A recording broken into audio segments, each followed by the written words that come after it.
tous, donc je suis Franck Vessé, je travaille à l'ANSSI, l'Agence nationale de la sécurité des systèmes d'information, où je dirige le CERTA, qui est le centre de réponse et de traitement des attaques informatiques du gouvernement. Avant de rentrer dans le vif du sujet, de vous faire part d'un retour d'expérience sur une attaque informatique qui a été traitée justement notamment par mes services, je vais peut-être détailler un peu plus donc, la création de cette agence, puisque c'est aussi un élément assez important sur l'année 2009, puisque l'agence a vu le jour le 7 juillet 2009. Donc cette agence en fait a été créée suite à la publication du livre blanc sur la défense et la sécurité nationale. Donc livre blanc qui a été issu de nombreux travaux, qui a été publié en 2008. Et ce livre blanc fait état d'une nouvelle stratégie française en matière de défense et de sécurité nationale. Donc, dans le cadre de ce livre blanc, eh bien, un ensemble de menaces ont été identifiées envers la France, les intérêts français. Vous voyez une liste ici avec, en première position, toutes les menaces de type attentat terroriste. Et on peut constater, eh bien, que la France a pris vraiment en compte les problématiques de sécurité informatique, puisqu'on a la chance, en tous les cas, nous qui travaillons dans ce domaine-là, de voir que les attaques informatiques sont citées en deuxième position, donc avec des moyens assez intéressants dans le domaine de la protection de nos infrastructures.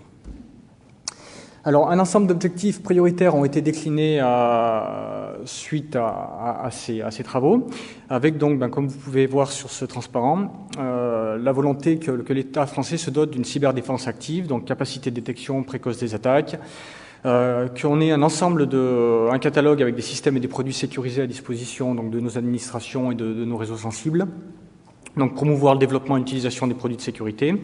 Et puis d'autres domaines qui nous intéressent beaucoup ici, tous les aspects infrastructures vitales, donc prise en compte de tous les systèmes critiques, les opérateurs d'infrastructures vitales et la sécurisation de tout ce qui pourrait poser pas mal de problèmes si c'était attaqué et bien attaqué. Et enfin, toutes les problématiques de résilience de nos réseaux, avec un élément important qui est qu'Internet, maintenant, est classé dans les infrastructures vitales, donc importance de la protection de l'Internet et de la sécurité de l'Internet en tant que tel. Alors on comprend bien sûr, que ce n'est pas une tâche qui va être réalisée, qui va être franco-française, on ne va pas mettre en place quelque chose qui protège l'Internet, c'est des travaux bien sûr qui rentrent dans une dynamique beaucoup plus globale, mais c'est des choses sur lesquelles il y a une prise en compte des problématiques de plus en plus importante. Alors, suite à tous ces constats, eh bien, le 7 juillet, par un décret d'application, l'Agence nationale de la sécurité des systèmes d'information a été créée. Donc, la NSSI ne surgit pas de nulle part. Hein. C'est la suite de la DCSSI, la Direction centrale de la sécurité des systèmes d'information, que je pense vous connaissiez déjà probablement. Donc, sans rentrer trop dans le détail, puisqu'on n'a pas forcément, j'ai pas un créneau d'1 heure comme j'avais demandé, hein, malheureusement.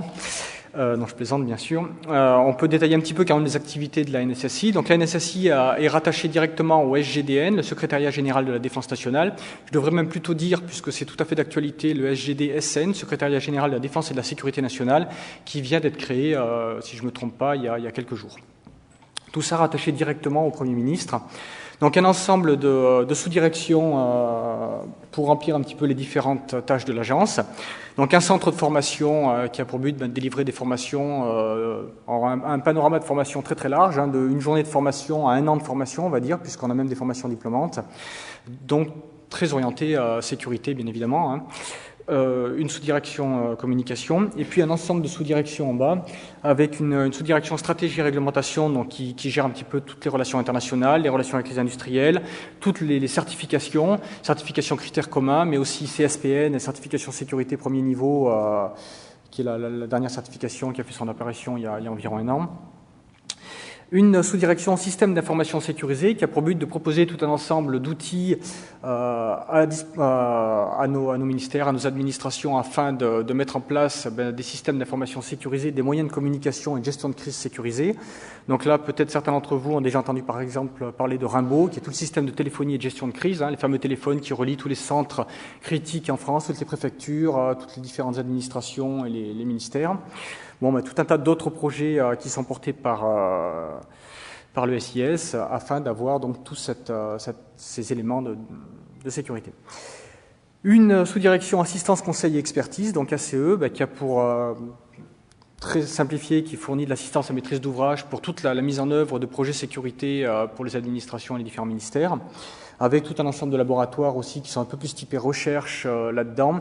Vous voyez par exemple des choses comme un labo sans fil en dernier qui s'intéresse par exemple à tout ce qui est signaux compromettants, donc ex-labo Tempest, enfin problématique Tempest, mais aussi sécurité Wi-Fi, RFID, Bluetooth, bon et j'en passe.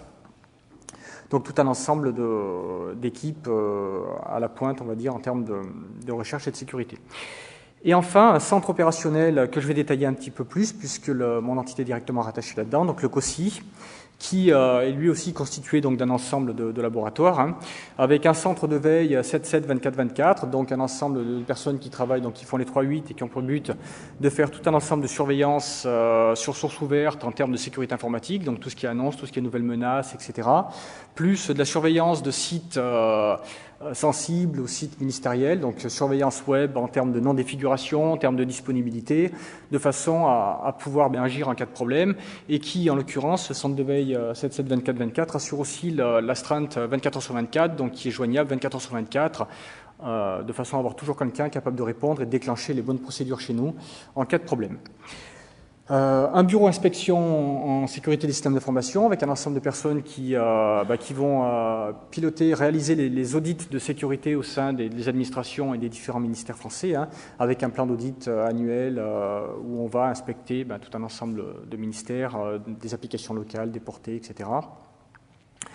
Des entités un peu plus support avec un bureau cryptographie appliquée où sont gérées par exemple toutes les clés gouvernementales. Quand on fabrique des clés qui vont être mises sur des satellites par exemple, eh bien, il faut que ces clés soient fabriquées dans une certaine façon, donc dans une cage de Faraday, et que les clés soient acheminées de façon sécurisée à Kourou pour les charger sur des satellites. C'est typiquement ce genre de choses qui sont faites dans ce bureau-là. Bureau plan exercice, tout ce qui est exercice de sécurité, un petit peu dans la mode des plans Vigipirate, version un petit peu sécurité des systèmes d'information. Une équipe détection donc, qui est en train de monter toute une infrastructure visant à justement mettre en place des outils de détection et de surveillance des attaques informatiques envers différents intérêts de la France. Et puis, ce que je vais détailler juste en intransparent, le CERTA que je dirige, qui est donc le centre de traitement des attaques informatiques. Sachant qu'une grosse évolution cet été, eh bien, depuis la création de l'agence, nos clients, entre guillemets, sont à la fois tous les ministères et les administrations, mais aussi de plus en plus la prise en compte de ce qu'on appelle les OIV, les opérateurs d'infrastructures vitales, donc opérateurs de télécommunications, d'infrastructures de transport, énergétique, monde de la finance par exemple, qui sont tout un tas d'intérêts qui ont été identifiés comme vitales pour le bon fonctionnement de l'État. Et dernier petit transparent d'introduction sur le rôle du CERT. Donc là non plus, je ne vais pas vous apprendre grand-chose probablement. Les missions d'un CERT et du CERTA notamment, c'est des choses assez classiques avec deux grandes familles de missions. Toute une catégorie de missions préventives donc, qui visent à éviter les problèmes de sécurité. Donc de la veille, de la fourniture de documents, de la fourniture d'avis, d'alertes par rapport à toutes les menaces informatiques et les vulnérabilités. Donc là, beaucoup de choses disponibles, mises à disposition gratuitement de tout le monde. Vous trouverez en annexe les adresses des sites web du CERTA, par exemple, qui publie toutes ces informations en français. Et puis, un rôle curatif qui est donc, une fois que l'incident, l'intrusion a eu lieu, réparer un petit peu ce qui s'est passé, c'est de comprendre quel a été le type d'attaque, et puis comment on peut réparer tout ça, limiter les dégâts, et suivant la nature de l'incident, aller jusqu'à de la gestion de crise pour des choses d'une ampleur un peu plus grande.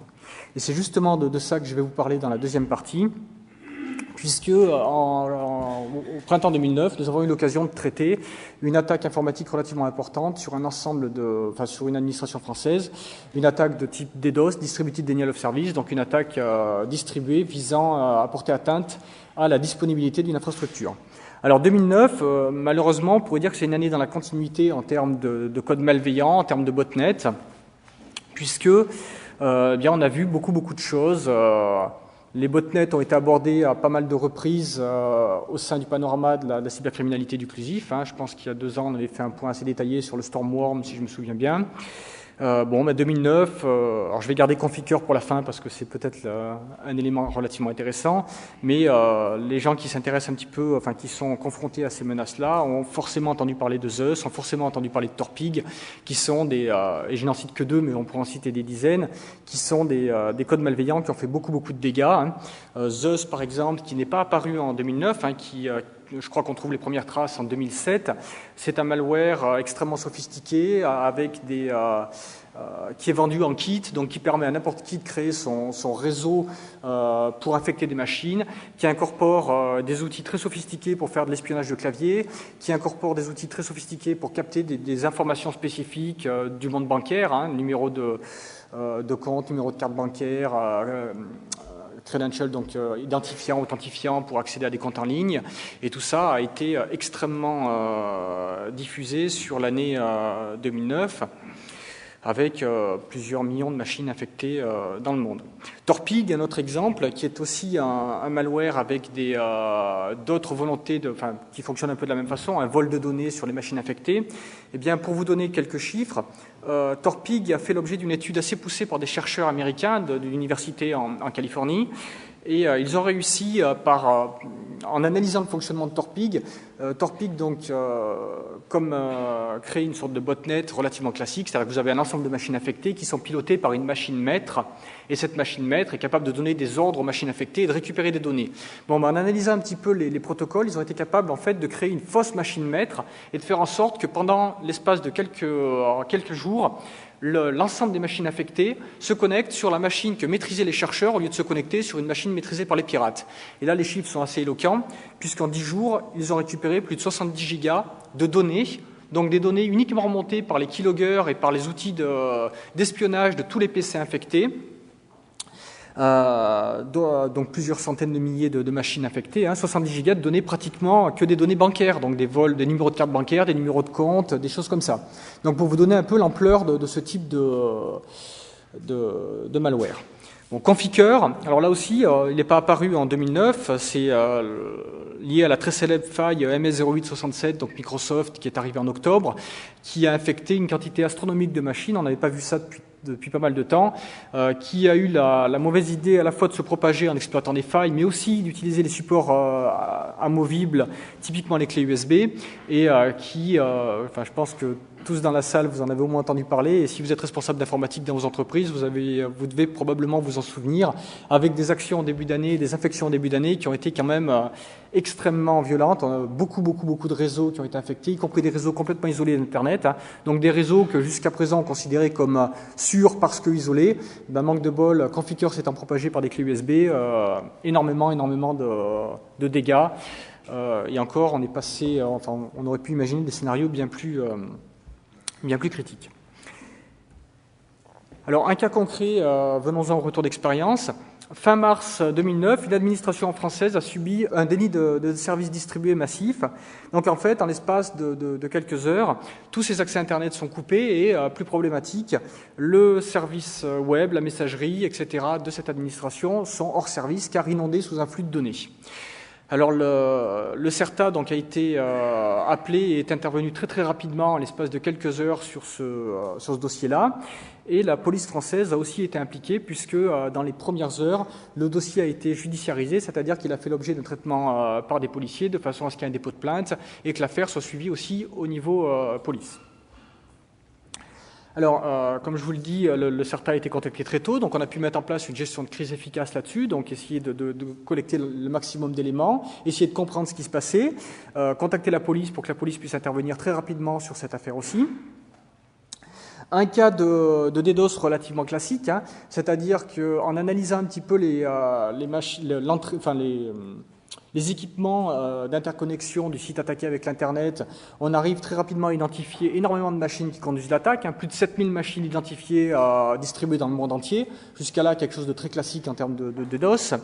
Et chose assez intéressante dans notre cas, vous allez voir pourquoi, on a été aussi capable d'identifier un ensemble de systèmes qui étaient installés en France. Donc des machines françaises impliquées, des machines présentes sur le territoire français, impliquées dans cette attaque-là. Donc ça, c'est quelque chose de très intéressant pour nous parce que c'est des machines potentiellement auxquelles on peut accéder. Je vais détailler ça par la suite. Et parce que c'est très rapide, bien sûr, la police a compétence sur le territoire français. C'est beaucoup plus compliqué quand on va aller faire une saisie d'une machine en Chine. Vous vous doutez bien que les procédures internationales sont un petit peu plus compliquées. Donc là, chose intéressante dans cette affaire. Alors, si on résume un petit peu ce qui s'est passé, à T0, on a eu le démarrage du déni de service, donc première salle d'attaque contre l'administration visée. À T0 plus 6 heures, il est mis en place un filtrage IP. Donc, on essaye sur l'équipement qui protège le site attaqué de mettre sur le firewall, de bloquer certaines adresses IP qui semblent qui semblent être à l'origine de l'attaque. Donc, quelques dizaines, quelques centaines d'adresses IP. Malheureusement, ça n'a pas été très efficace parce qu'un délit de service distribué, comme vous le voyez, plus de 7000 machines qui attaquent, des machines dans le monde entier. Donc, on ne peut pas, il y a des machines potentiellement qui arrivent, qui sortent. Donc, un scénario aussi dynamique de machines qui attaquent. Donc, un blocage par adresse IP s'avère généralement, et ça a été le cas ici, assez inefficace.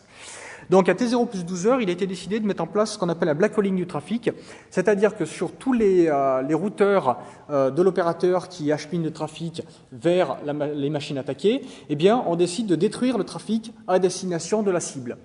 Alors le blackhauling, ça a un effet très très efficace. D'un seul coup, la machine ciblée n'avait plus aucun trafic d'attaque qui lui arrivait. Malheureusement, la machine ciblée n'avait plus aucun trafic du tout, parce que tout le réseau détruisait tout le trafic qui était à destination de cette machine-là. Donc en fait, si on se met de l'autre côté, c'est une sorte de DDoS parfait, c'est-à-dire que l'attaquant a réussi, puisque la machine, plus personne l'embête, plus personne la voit sur Internet. Donc c'est pas une solution qui est gérable sur le long terme. Elle a pour effet d'arrêter l'attaque sur les infrastructures, donc c'est déjà un premier pas, mais ça suffit pas. Donc à T0 plus 20 heures, il a été décidé d'affiner ce blackhauling et de mettre en fait un blackhauling sélectif au niveau d'interconnexion internationale de l'opérateur. Donc en gros, on a isolé tous les flux en dehors de la France. Donc cette machine-là qui était attaquée n'était plus visible depuis l'international. Comme c'était une machine d'une administration française, ça limitait les dégâts parce que cette machine-là était essentiellement accédée par des Français. Et le trafic résiduel d'attaque provenant de la France était suffisamment faible pour que l'infrastructure résiste sans aucun problème aux machines françaises continuant l'attaque. Comme par hasard, à T0 plus 24 heures, fin du DDoS, arrêt complet des hostilités. Plusieurs hypothèses. Est-ce que le botnet a été loué pour une durée de 24 heures. On sait très bien maintenant que des botnets se louent à l'heure, à la journée, à la semaine. C'est une hypothèse. Est-ce que les attaquants, voyant que l'attaque n'était plus efficace, sont passés à autre chose et ont arrêté l'attaque? Ça fait partie des hypothèses. Donc si on résume ça assez rapidement, comment est-ce que fonctionne un DDoS en schématique? Eh bien en fait, vous avez une machine attaquante qui se trouve en haut à gauche, qui va dans un premier temps créer un réseau de machines relais. Souvent, on a différents types d'architecture, mais ça c'est un scénario possible. Donc notre pirate a créé, vous voyez les machines qui sont apparues en noir foncé sur l'écran, qui vont lui servir de relais pour conduire son attaque avec un effet démultipliant. Deuxième étape, le pirate, à partir de ces machines-là, donc à partir de maintenant, il va être très dur à localiser, le vrai pirate, parce que lui, son adresse IP, on ne va plus le voir. Il agit que sur ces machines relais et il n'est plus visible sur la toile. Donc il va créer ce qu'on appelle véritablement le botnet, c'est-à-dire qu'il va compromettre des dizaines, des centaines, des milliers, pourquoi pas des centaines de milliers de machines sur Internet de façon à créer son botnet, son réseau de machines compromises. Puis, une fois que ce réseau-là est conçu, il peut rester en vie quelques jours, quelques semaines, quelques mois pour certains, eh bien, à un moment donné, notre pirate va décider, par exemple, de lancer une vague d'attaque contre une pauvre cible qui se trouve en bas. Et donc, toutes ces machines sur l'Internet, à un moment donné, eh bien, vont coordonner leurs efforts et lancer une attaque, tout en simultané, vers notre machine qui va être visée. Donc là, qu'est-ce qui va se passer? Eh bien, dans le meilleur des cas, notre machine va être complètement saturée par tout le trafic qui arrive. Et puis, si ça suffit pas, eh bien, le pirate va appuyer légèrement sur l'accélérateur, va augmenter un petit peu le débit, avec comme effet, eh bien, typiquement, que c'est carrément le lien d'accès qui va tomber. Quand vous allez avoir un trafic d'1 gigabit qui rentre sur vos infrastructures, il n'y a pas beaucoup d'hébergeurs qui sont capables de supporter un trafic d'attaque de ce volume-là, pour ne pas dire aucun, et puis ça serait même complètement aberrant de dimensionner de la sorte des accès à Internet. Donc là, l'attaque est réussie, et notre pirate a atteint son but. Alors, dans notre affaire, eh bien, comme je vous l'indiquais, dans les machines qui ont été identifiées, certaines machines ont été identifiées sur le territoire français, et ça, c'est très très intéressant parce qu'on a mis en œuvre une procédure, la police a mis en œuvre une procédure qui n'est pas forcément très très courante dans ce domaine-là, c'est l'utilisation d'une procédure dite de flagrant délit, c'est-à-dire que les policiers ont été capables d'aller directement inspecter les machines infectées dans le cadre d'un flagrant délit pour immédiatement collecter des preuves sur cette attaque. Il se trouve que le CERTA a été missionné pour réaliser l'analyse forensique, c'est-à-dire que ce que je n'ai pas complètement indiqué, mais il faut que ce soit bien clair, la NSSI et le CERTA, nous n'avons pas de rôle de police. Nous sommes des experts techniques qui apportons des solutions, qui faisons des analyses, et c'est pour ça qu'on travaille en étroite relation sur ce type d'affaires avec la police, puisque nous n'avons aucune compétence policière. Par contre, on a des compétences techniques, donc quand la police va faire une saisie de machine, eh bien, il va falloir analyser les éléments sur cette machine, analyser le disque dur, etc., faire ce qu'on appelle un forensique, une analyse post-mortem par exemple, une analyse du disque, et le CERTA a des experts qui sont capables de faire ce type d'analyse. Donc, en l'occurrence, des PC ont été saisis, en l'occurrence des disques durs, pas la peine de faire suivre le PC, et on a mené des analyses sur ces disques durs de façon à essayer de comprendre comment cette attaque avait eu lieu. Alors, les résultats sont peut-être un peu moins intéressants que ce qu'on aurait pu imaginer, puisque on s'est retrouvé avec des machines qui étaient très très largement infectées. En l'occurrence, les PC, les disques durs qui ont été analysés étaient multi-infectés. On n'a pas trouvé un beau PC bien installé avec un seul code d'attaque qui lançait l'attaque. On a trouvé des machines complètement surinfectées, avec toute une collection de malware, de spyware, de tout ce qu'on peut imaginer, donc des machines pas à jour, pas d'antivirus, etc. Donc ça rend bien sûr la tâche d'analyse très très complexe, parce que quand vous commencez à regarder un disque et que vous avez 500 virus de toutes les variétés, de toutes les couleurs qui clignotent, il est dur de trouver qui a fait quoi. Bon, c'est compliqué. En l'occurrence, le code s'appelle Virut. C'est pas une faute de frappe, c'est pas un virus. Justement, Virut est un virus, c'est une famille de virus qui est une sale bête multifonction qui est capable de faire beaucoup de choses, qui semble être à l'origine de cette attaque. Alors Virut, ce malware-là, ce logiciel malveillant, c'est un logiciel de type, qui infecte les systèmes de type Win32, qui va se propager sur le système, donc infecter massivement tous les fichiers exe qu'il va rencontrer sur le système, qui se lance au démarrage de la machine. Quand on boot la machine, immédiatement le Virut se charge en mémoire, qui intègre un client IRC basique, donc il est capable sur configuration de se connecter sur une machine pour aller prendre des ordres et pour télécharger des modules complémentaires. Et en l'occurrence, là, dans les machines que l'on a analysées, on a trouvé en effet des codes d'attaque dédiés, c'est-à-dire en gros des scripts avec les adresses IP de l'administration qui étaient ciblées, qui étaient codées en dur dans l'outil d'attaque. Donc ça ne fait aucun doute que cet outil, c'était bien son rôle et qu'il avait été développé pour ce besoin-là. Donc, fonctionnement relativement classique, une machine infectée, qui a été infectée par exemple par Virut, qui se connecte sur un serveur IRC qui est sous le contrôle du pirate, et cette machine, ce serveur IRC est capable de fournir des ordres, voire du contenu, en l'occurrence ici, sur notre PC infecté en bas, lui a fourni le code d'attaque, donc le petit script qui permettait de lancer l'attaque de DDoS. Alors, si on regarde un petit peu plus en détail ce qui s'est passé, on voit que l'attaque, comme vous pouvez vous en douter, provenait du monde entier, c'est ce que j'ai indiqué. On voit qu'on a certaines régions qui sont un petit peu plus impactées que d'autres. Alors, il faut être très très prudent sur les conclusions qu'on peut tirer, parce que très souvent, les sources d'infection viennent aussi du type de système utilisé. Concrètement, on sait pertinemment, et ça a été le cas pour Conficker, ça s'est vérifié pour le code Conficker, que des pays comme le Brésil, comme la Russie, comme la Chine ont été fortement affectés parce que on a une quantité de logiciels piratés qui est très très importante dans ces pays-là. Les licences Windows, pour beaucoup d'entre elles, sont de la contrefaçon, sont des logiciels piratés. Donc, les personnes utilisant des logiciels piratés ne les mettent pas à jour, ce qui en fait donc une population très facile à attaquer pour quelqu'un qui veut créer un botnet. Il est beaucoup plus facile d'aller attaquer un PC qui n'a pas été mis à jour depuis 2 ans qu'un PC qui fait tourner un Windows Update et qui est à jour au jour le jour. Et bien sûr, dans des pays un peu plus émergents, les antivirus ne sont pas forcément développés. Les utilisateurs n'ont déjà pas acheté leur licence de logiciel, ne vont pas forcément acheter des licences d'antivirus et ne vont pas pouvoir les mettre à jour. Alors, dernier petit schéma, ça va aller assez vite. C'est un petit film qui a été fait et qui vous montre un petit peu le déroulement de l'attaque. Donc ça part à J-1, donc vous voyez les heures défiler. Vous allez voir qu'à partir d'un certain moment, ça va se mettre à clignoter. C'est toutes les sources de l'attaque qui ont été identifiées à partir des logs des équipements qui étaient en coupure. Donc on est à 18h avant attaque, 15h, 14h, etc. Et vous allez voir que c'est flagrant. D'un seul coup, dès qu'on va passer à H-0, vous voyez l'explosion immédiate avec tout un ensemble de systèmes qui vont attaquer.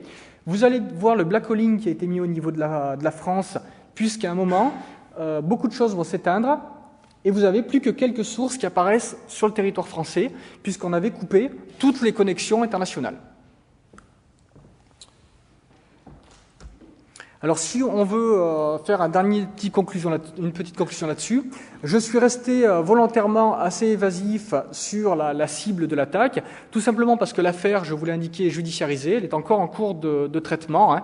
Donc, étant donné que tout n'est pas terminé et que l'enquête est en cours, le secret de l'instruction fait qu'on ne va pas détailler les cibles, etc. Donc je ne dirai pas plus malheureusement pour vous, s'il y a une question en tous les cas sur le nom de la cible, je ne la citerai pas. Peut-être l'année prochaine, je reviendrai avec des éléments un peu plus concrets si l'affaire a été terminée. Les points positifs, c'est que le dossier, on a vraiment mené un dossier en flagrant délit, ce qui est quand même quelque chose d'assez inhabituel dans le domaine de ce type d'attaque. Alors les PC en France qui étaient impactés étaient vraisemblablement plus des victimes que des acteurs, c'est-à-dire que c'est des machines, comme je vous l'ai dit, surinfectées, donc les personnes, parmi tous les codes d'attaque, s'étaient aussi fait infecter par ce truc-là qui propageait l'attaque. Le CERTA a pu intervenir assez rapidement, ce qui nous a permis vraiment de collecter le maximum d'éléments et de suivre l'affaire. Parmi les points toujours un peu frustrants dans ce type de dossier, le fait qu'on est tombé sur un code d'attaque très bruyant, donc des choses assez dures, des conclusions assez dures à tirer sur les machines affectées.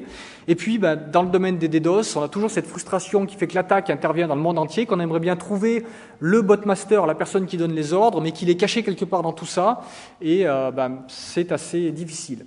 Si on peut tirer juste une dernière recommandation de cette attaque, c'est que il est important de communiquer sur ce type d'attaque. Il est important de porter plainte, de déposer plainte quand ce type d'attaque vous arrive, parce que c'est comme ça qu'on peut débloquer des moyens, c'est comme ça qu'on peut mettre en place des moyens de protection, alors qu'au contraire, si tout le monde met ce type d'affaires sous le tapis en se disant qu'il faut surtout pas en parler, il est évident que c'est beaucoup plus compliqué de les traiter et d'avoir les forces à disposition pour justement apporter son aide dans ce cas-là.